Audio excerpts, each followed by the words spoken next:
Late Night Health continues. I'm Mark Alyn. Our guest is James Messina. We are talking about I'm going to say it, the evils of Monsanto, because they do not listen. You had some incidents, didn't you, with Monsanto, where they kind of ignored you? They didn't. They were kidding. Can you explain that? Was that not you? Not us. No, we haven't had an incident yet. I know that obviously Pulverize is on the radar of a lot of big companies because we have been very fortunate in the amount that we've been able to get it out into the marketplace in the past year. So if I had to bet, I'm sure my name is probably talked about in their offices, but probably real quietly because you don't want to punch down too far to somebody small like us. Right, but at the same time, Monsanto, what I just heard is that a group, maybe it was mothers, moms sure. across America, have been ridiculed for their standpoint that glyphosate is yes, that's the word, is so bad. Well, there's, again, we talked earlier about how much noise there is out there, and when you have on the one side juries awarding more than $2 billion to plaintiffs for their claims about getting cancer as a result of their exposure to the ingredients in Roundup and glyphosate, and then on the other hand, you have the EPA coming out and saying it's safe, and then on the third hand, you have the World Health Organization coming out and saying it's probably carcinogen, probably a carcinogen. You can find your support anywhere you want to go, and I think what happens is folks have a reason to be nervous. When you see things from the World Health Organization, and then to be contracted or to be contradicted by the EPA, it can be very very difficult to get to what the real truth is.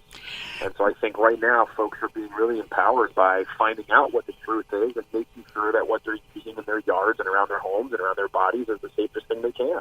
And with GMOs having Roundup in it, those that are produced by Monsanto, it's insane. Why would I want to drink that, eat that in whatever it is? It just doesn't make sense to me at all.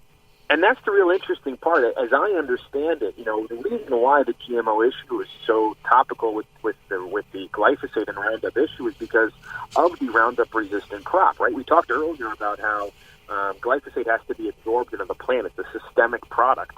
Well, when a farmer is trying to spray that all over their fields, they run the risk of damaging their corn or their soy or other crops they have. So if you have a crop that's Roundup-resistant, that product now gets absorbed, doesn't die, and that plant is harvested, and that's why things like Cheerios and Ben & Jerry's ice cream and Nature's Valley products are coming up as testing positive for having glyphosate in the actual products themselves because of that Roundup-resistant crop that's holding on to that ingredient that would have ordinarily otherwise killed the plant that it was applied to. So it is certainly a complicated issue right now, and one of the most important ones we're dealing with as it pertains to health and the environment.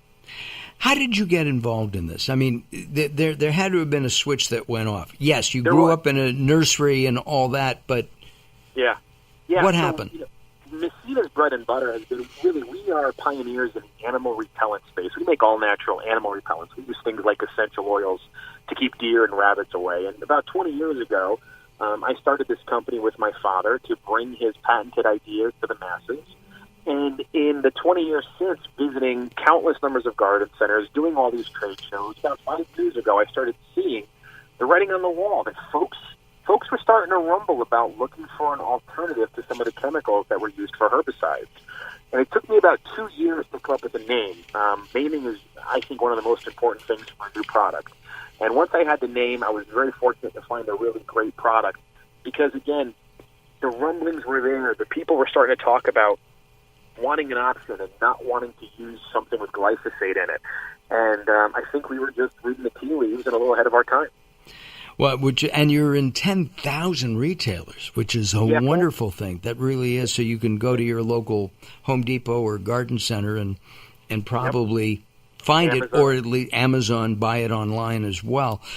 We used to have deer in our area, but we don't have deer because we chase them away. But we do have loads of rabbits. Yes, you do. And while they're very cute, I don't want them chomping on my cucumbers either. You don't want to find half a rabbit in the cucumber either. Am I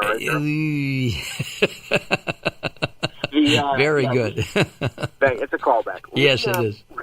We have a complete line of animal control products under a brand name called Animal Stoppers, and that you can find us at animalstoppers.com. But yeah, we actually have products that you can use in and around your vegetable gardens, your flower beds, or on your landscaping to keep things like rabbits, squirrels, groundhogs, deer, even dogs and cats and snakes away from areas that you want to enjoy outside without causing pain or using a harmful chemical. What about spiders? Because I am deathly afeared of those little 8-legged things.